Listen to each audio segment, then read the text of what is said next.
Welcome to another episode of Strictly Business Unscripted. I'm your host, Keandra Jones. This podcast educates, ignites inspiration, fosters encouragement, and paves the way for growth among small businesses and the overall Oak Cliff community.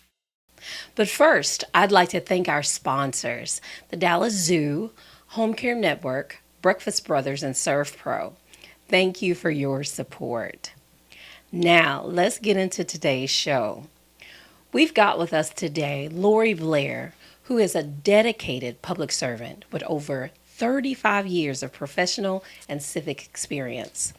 Running for Dallas City Council, she wants to keep District 8 moving forward. She's a retired IT project manager from AT&T. Blair brings a strong foundation in leadership, ethics, and collaboration. Following her corporate career, she served as a writer and editor for Elite News, covering Dallas politics and community issues.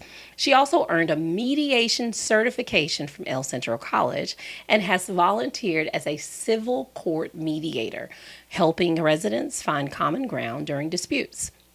In 2020, Blair served as the District 8 commissioner on the City Planning Commission, where she's led efforts to update land use plans, shut down illegal operations, and bring economic development like the district's first equine veterinary facility.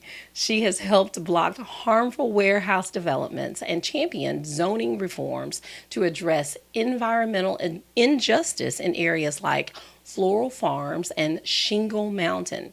Blair also played a key role in shaping Forward Dallas 2.0, ensuring the plan reflects the district's rural character, growing economic corridors, and proper placement of industrial development. Lorie Blair is committed to reducing crime, lowering property taxes, increasing affordable housing, and delivering efficient city services. She has a proven track record and deep roots in the community. She is ready to serve District 8 with transparency, dedication, and vision. So welcome, Well, Miss Lorie Blair. Thank you. That sounded really nice. You know what? We there's all kinds of stuff out there about all the things that you have done. So it wasn't hard to find. Oh. It's a bunch of stuff. So great. you've been working for a long time. Yes, I For have. this community. So welcome to the show. Thank you. Thank you for having me. So I've got some questions for you, but it is customary for me to ask everybody the same first question. So Okay. you ready? Yes, what's the first one? Who are you outside all the things that you've done to serve the community? Who is Lorie Blair? Lori's a simple girl. She is the daughter of two preachers. Both my mother and father were ministers. I'm from Los Angeles. Actually, my father was the pastor of the church. And when I was living in Los Angeles, that's where I went. So my foundation is that of a spiritual nature. I have two children, both grown, growner than most would like to believe. And I also have one grown granddaughter. So my kids are gone. My granddaughter is gone. But I don't know if they ever stop needing you. Yeah. I have a sister, and it's just me and my sister. Our kids, she has two kids. I have two kids. That's us. Very simple, very humble. I was raised to be a humble servant. So I was raised to be a humble servant who loves everybody. Yeah. So that's who I am. And I can tell. I haven't known you a long time, but I can feel the spirit of humility every time I'm around you. And I appreciate that. That makes you so lovable because of the humility, you know. Now, don't get it wrong. When it's time to step up, I step up. Yes. And when things need to happen differently, I speak where they happen differently. Love that. But when I was in zoning, I told people, nothing I say and do is personal. It's all about the business. Yeah, absolutely. I could have a developer who at one time wanted to do something that was not something that was what we're going to do in District 8. And I was very firm. And then he had another case that we absolutely adored. And I was humble. And he looked at me like, I said, nothing's personal. Just don't bring to me what you don't want in your neighborhood. Yeah, I love that. Okay, so personally, we're going to talk about you personally, and then we'll move into all things community. Okay. So tell me about some things that you enjoy doing. What are some of your hobbies? Ooh, I used to be an extremely avid reader. Really? Okay. I used to read a book a week. Wow. I used to have I had this bookshelf. It was a whole wall of books. I love the arts. Okay. Believe it or not, I love the symphony. Really? Oh God, yes, just to be engulfed in that type of music. I love jazz. Okay. Now, if you get in my car, you're listening to jazz. Okay. I also like gospel. Okay. So I'm a little eclectic. Okay. I love to listen to music, but I love walking on the beach. Okay. My house in LA is 5 miles from the beach. Oh, goodness. And I love to sit back and hear the wind and the waves just coming in, and smelling the ocean air is peaceful. I love that. Sometimes when you're in these spaces and places, you're serving the community from a heart place. You need to know how to unplug and take care of self. Yes. And so I'm grateful that you know how to do all of those things, because should you secure this seat, this District 8 seat, that definitely is going to be a part of what needs to happen, is to unplug. Well,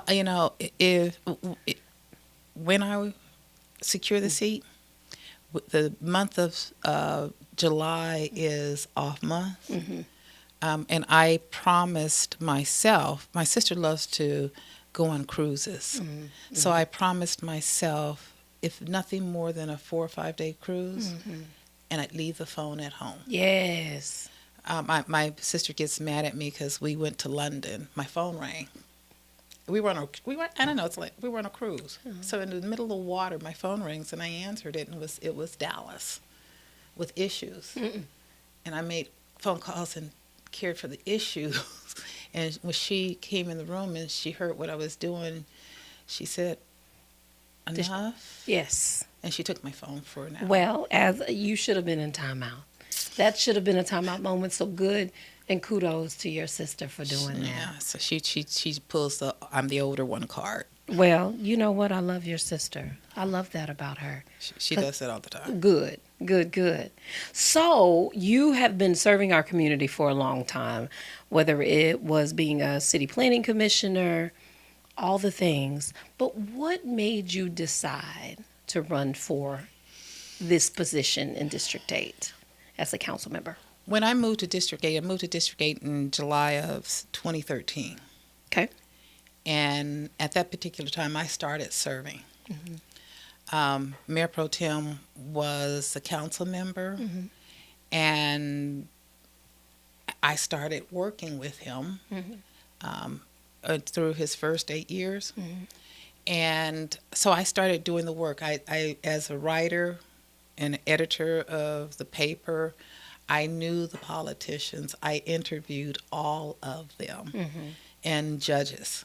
So I knew, and it became a curious thing for me. How come things aren't the way we seem to want them? And how come people aren't listening? Okay. So I like to be the voice of the voiceless. I love that. That's why me being a mediator is so part of my DNA. As a project manager for AT&T, I was mediating upper management, my team, trying to figure out how to get things done. And so coming to a place of consensus is paramount to being a city council member. Yeah. Everybody, you hear all the time, you got to count to 8, got to count to 8, got to count to 8. I didn't understand what that meant until I became a CPC, a city planning commissioner. Because if you don't have 7 other people, if you can't influence 7 other your peers to respect your community and see it their way, you're not going to get anything. Yeah. Agreed. And so I can see how your previous experience is going to be huge in being a council member. Yes. Yeah, I can see that. I have been being prepared for this day before I even knew I was being prepared. Yeah, that shows. So as a city planning commissioner, tell people who are not familiar with that role, what exactly is a city planning commissioner? What kinds of things are you responsible for? Anything that have to do with land. Okay. So if you have land that is zoned incorrectly, meaning the land is zoned or is supposed to be built this way, i.e., Friendship West, the property right next to it has a planned development that says a warehouse can be built there. Okay. That's the legal standard of what can be built there. Okay. But you don't want that, or you have to change the zoning. It was my responsibility to answer to the community, what was it you were going to get opposed to what was it you wanted to get. And to facilitate the appreciation of what you wanted, what was needed, what a developer wanted to build, and to be able to get 7 other of the commissioners to agree with what it was that was going to be done at that particular, what was going to be developed at that particular space. District 8, through when I was the commissioner, was one of the most busiest districts in all 14 districts. I had more zoning cases than most. Okay. So just so we're clear, how does one become a city planning commissioner, if I can speak today, a city planning commissioner? You have to be appointed. Okay. All the commissions, all of the committees, they have to be appointed. And your council member has to make the decision as to who is going to be appointed for that position. And you got to be able to go to City Hall and count to 8. That's right. So you're able to have relationships with other district city planning commissioners, and in order for you, if I'm understanding correctly, for decisions to be made, you have to be able to have relationships with those other commissioners. Absolutely. Not only commissioners, but council members. Yes. Okay. Because here's the deal with being a city planning commissioner. We're setting the foundation of what our city is going to look like. We're setting the foundation as to how things are going to be built. Okay. How much wealth is each area going to have? And we have to be able to be heard, not only at the city planning commissioner level, but you have to be able to have them be able, and you be able to communicate with the council members, this is what we're doing, why we're doing, and the value it's not going to only add to the district, but to the city. Okay. And so, how many years did you serve? 6 years. 6 years as a city planning It's a commissioner. volunteer position, not a dollar, not a dime. Okay. Well, I got a salad at lunch. Oh. That's this true dedication to your city. No, it's truly. Yeah. I enjoyed it. Mm-hmm. It was true dedication to District 8, which is 53 square miles, Mm-hmm. and it's true dedication to the city of Dallas. Yeah. Okay. So, in those 6 years, I am assuming that there were a lot of different zoning issues over those 6 years. Which one stands out to you? What's your proudest, the one that was probably the most challenging but had the best outcome of all the things? Which one? Oh, there's not more. There's more than one. Okay. Forward Dallas 2.0. Talk to me about that. Forward Dallas 2.0. It sets out. It's the first time that Kleberg-Riley was recognized as a rural community in the city of Dallas. Mm-hmm. That the residents there wanted to stay that way. Mm-hmm. It has 500 horses, Mm-hmm. i.e., the equine veterinary clinic. Mm-hmm. They grow their own fruits and vegetables. Okay. Get the best eggs out there. Okay. But they also had their own issues. Okay. So being able to serve Kleberg-Riley and make sure that through Forward Dallas 2.0 they got to recognize that they're rural. We also have the inland port, and the inland port is our industrial hub for warehousing. Okay.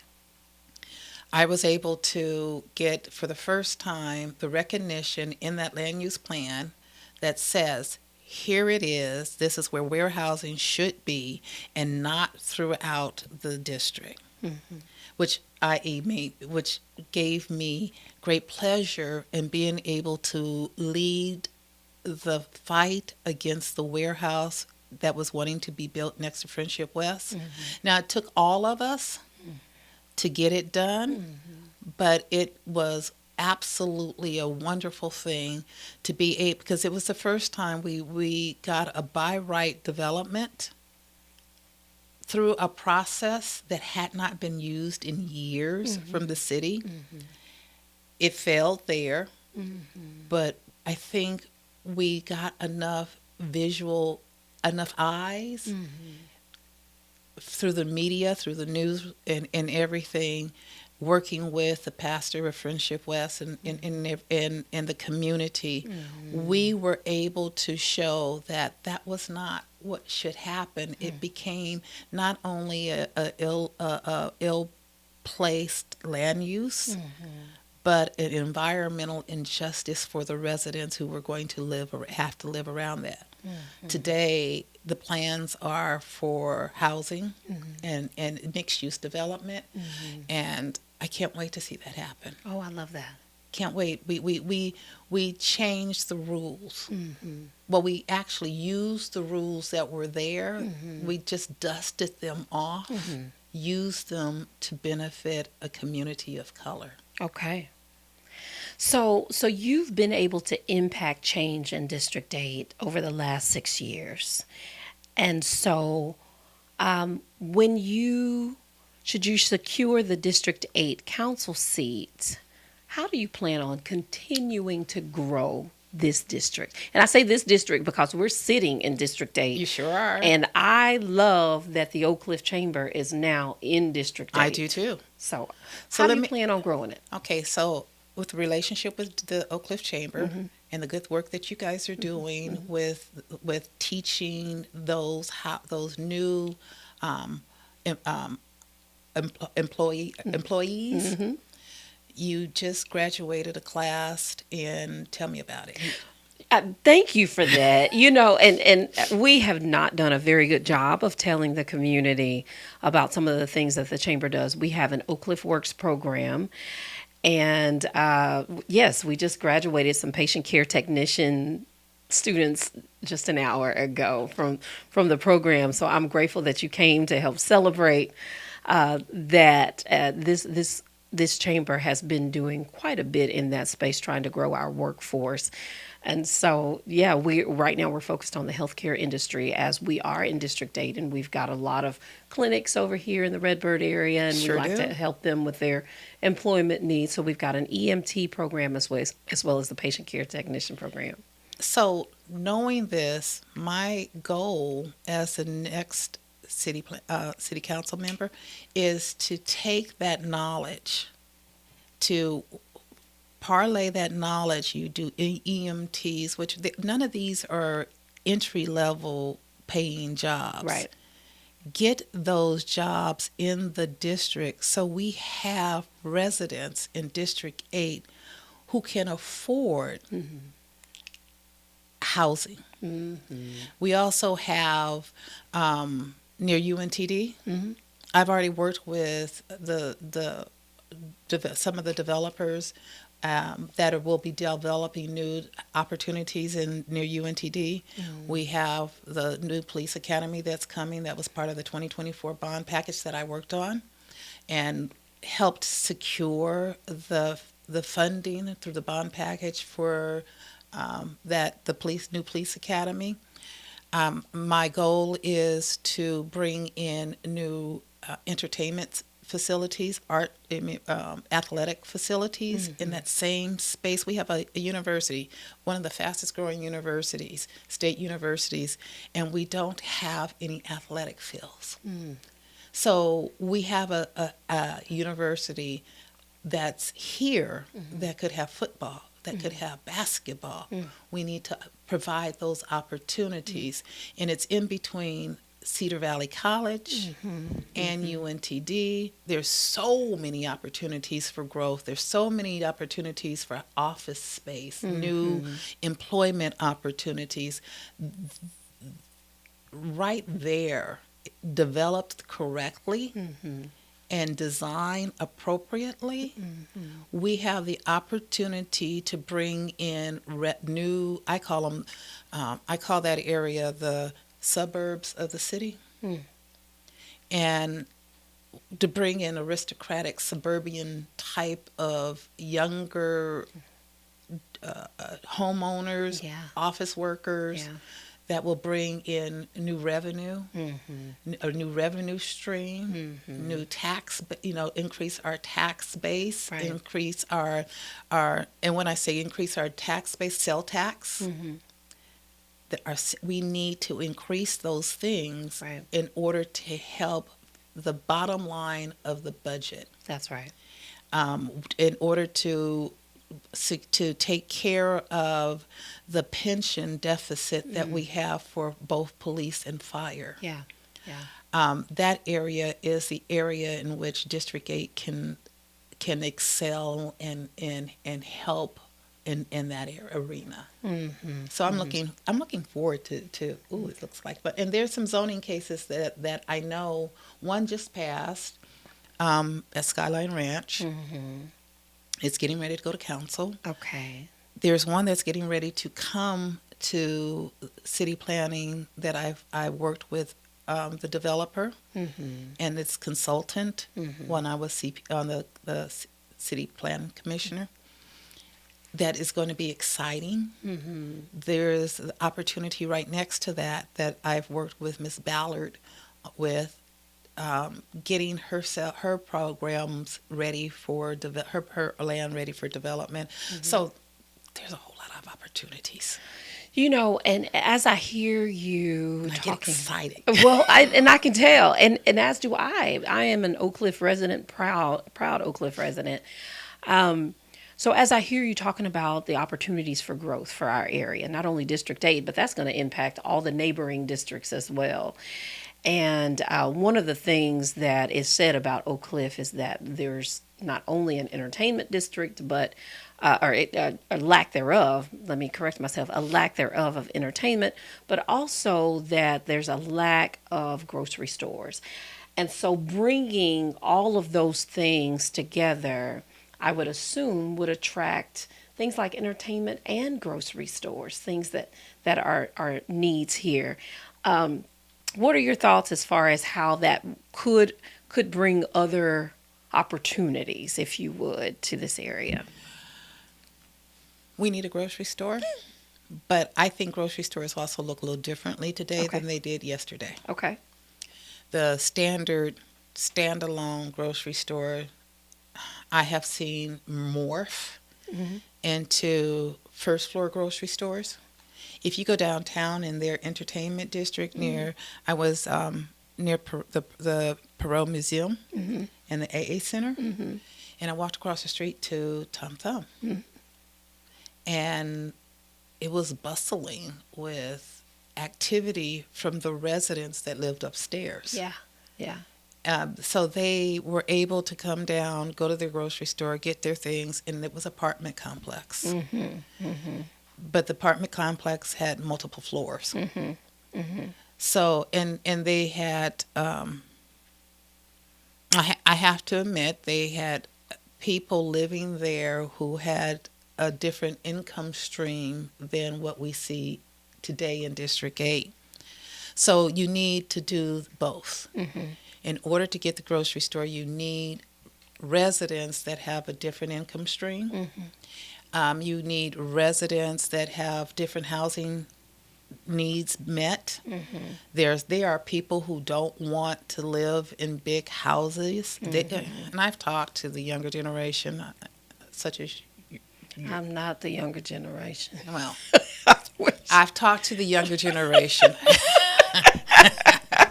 And they all tell me the same thing. They don't want to do yard work. Well, maybe I am that generation because I don't want to do yard. They don't want to plant flowers. I do not. They don't want to pull weeds. On the weekends they have younger kids who are into sports, and they don't have the time. They have to take them to Frisco and up in Plano to go to their events. They need to have events here. Yeah. So that's how you get a younger generation, how you get the resources we want. And see, I'm a 5-star restaurant girl, and I go where the food is. Well, I can understand that. So I don't know what generation that puts me in. I don't want to do no yard work, but I ain't got no little kids either. So. I don't either. And let me go on record as saying I don't want them either. Neither. I'm done with them. But you also still need space because I have 2 dogs, and that you still need space for that. Okay. So you need a design that cares for a younger generation's requirements. I did a zoning case. It's the first that we will see in Dallas that are townhomes. Their patio faces each other. So I live on this side, you live on that side. Our patios face each other. We don't have any front yards, but we have this green space that we all share. Yeah. So if you have small kids, they can play in the green space. And then there was a walking trail right in the middle. Oh, that's interesting. Yeah. Very, very interesting. So, but that's coming. That is coming. It should break ground in another year. And where will this be? Crouch and Lancaster. They're getting new infrastructure. They're getting lights, that right on Lancaster, traffic light that will calm the traffic. The Crouch is being widened to care for the traffic that's coming in. And there's going to be townhomes. Some of the townhomes will be the same size as my house. Wow. Oh, it's beautiful. Okay. So we're talking about housing, generally speaking, but let's talk about affordable housing. District 8 has already had affordable multifamily development types. What would you like to see? What type of development? I mean, you just mentioned one that sounds beautiful, one that I'd never considered, but what are some other type of affordable housing that you would like to see in our District 8? We, as the city planning commissioner, I did affordable apartments. Okay. We've done our share. Okay. We can still do some more, but we've done our share. I think affordable should be not concentrated in one district. Okay. Affordable, everybody should have the right to live affordably wherever they're working. Yeah. Yeah. So everywhere we should be able to see affordable housing. What it looks like, what we lack in District 8 is home ownership. When I did a plan development as a city planning commissioner, I did affordable without even calling it that. I'm telling a secret right now. Okay. I would ask a developer to give me a percentage of smaller lots, a percentage of larger lots, and a mix of all of that in the middle. So the smaller lots were more affordable, more obtainable than the larger lots, land costs. And then the mix would give you your middle income. Middle, so that everybody could live together in one area. That's what I always did, and that's my concept of affordable, attainable housing for all. But now let me also say this. Affordable and attainable are not the same thing. That's right. And we always talk about affordable, but affordable is to who? If your income is not such that what we're considering affordable is not attainable for you. That's right. So right now, and let me also be clear, right now what is considered affordable for home ownership starts at $300,000, $270,000 to $300,000. Wow. What is considered, and then anything other than that, affordable in apartments is not necessarily attainable for those that are making minimum wage. So you need jobs that will bring in something near $40,000 to be obtainable. Okay. But you could still, if at $40,000 a year, you could still qualify for affordable housing. But does your job give you a $40,000 a year income to make what we consider affordable attainable? Is what we have to work on.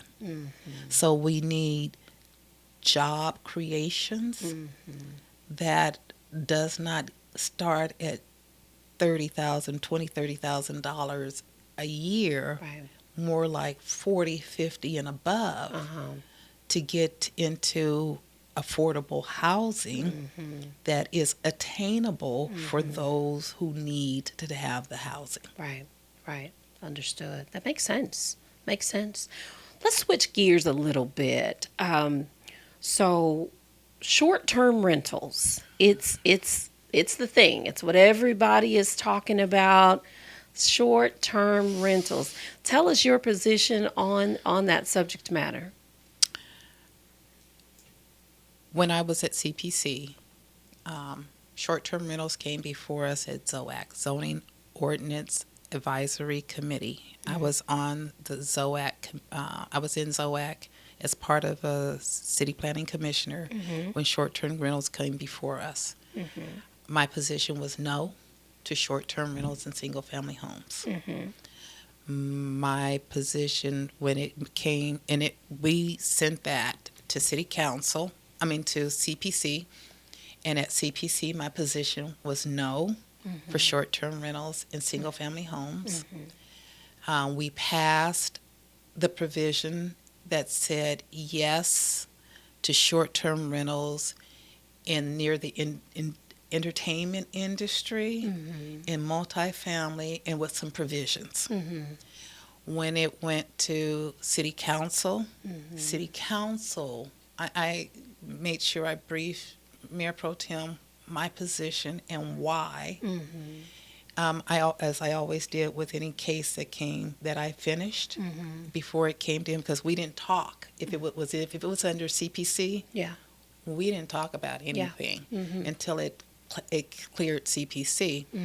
And I explained why. The residents in the city in District 8 spoke to me loud and clear that most of our residents are single-family homes.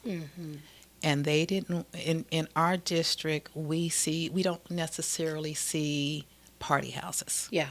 Okay. We didn't necessarily see those things that they saw in the north. What we saw were things of ill repute, and the challenges of trying to stop them once they started was difficult. So I stood firm. I spoke loudly, and my voice was heard with Mayor Pro Tem, and he voted as well. No short-term rentals in single-family homes. Okay. My position today is no short-term rentals in single-family homes, and my position will always be no short-term rentals in single-family homes. Okay. Well, I think we hear you loud and clear. No. No short-term rentals in single-family homes in District 8. In District 8. I think we understand your position on that. Okay. Well, I love that. So, Lorie, tell us, if you would, why a District 8 resident should vote for you in this race. I've been doing the work. For the last 6 years, I've torn up 2 transmissions in a car. Oh. Doing the work for goodness. District 8 as a volunteer. Oh, wow. Okay. But that has nothing to do with it. My love for District 8 transcends my desire to be the next city council member. I am the best candidate for city council member because not only do I know the city, I know the district, I know the processes. I've been working in them. I have been help changing them. I know every council member who is now ready to be sworn in. I have relationship with council members already. You have to be able on day one count to 8. Before we leave, you have to be ready, and I am. Not only am I ready, I have been doing it for the last 6 years. Yeah. I have spoken before council as a citizen. I've spoken before council as a commissioner, as a commissioner who is a citizen. And I have gotten them to appreciate the desires and the needs of District 8. I don't have to reintroduce myself. Only thing I have to do is sit at a new seat and continue doing the work that I have been doing for the district for the last 6 years. Okay. I love that. I love that. Okay. So, listen up, District 8 residents. Early voting is when? It's now. It's today, It's which is today. May the 29th. No, today's May 29th. What's today? What's today? May 20th. And it's May 30th. Jesus. May 30th. Oh, I'm so sorry. I- May 30th. I think it's May 30th. And I think that early voting goes through June 3rd. Yes. Is that right? It's May 30th. Early voting ends on June 3rd. June 3rd. And Election Day is June 7th. June 7th. Okay. For District 8 residents, vote. Get out and vote. It starts today through June the 3rd, and Election Day is June 7th. Correct. Your voice is your vote. Your voice is your vote. Thank you so much for being with us today. Thank you for having me. I really appreciate it. Thank you, thank you, thank you. If you've got any questions as to how to go and vote, where to go and vote, please contact your Oak Cliff Chamber of Commerce. We're happy to assist you with that. I'm your host, Keandra Jones. And again, thank you for watching another episode of Strictly Business Unscripted. We'll see you next time.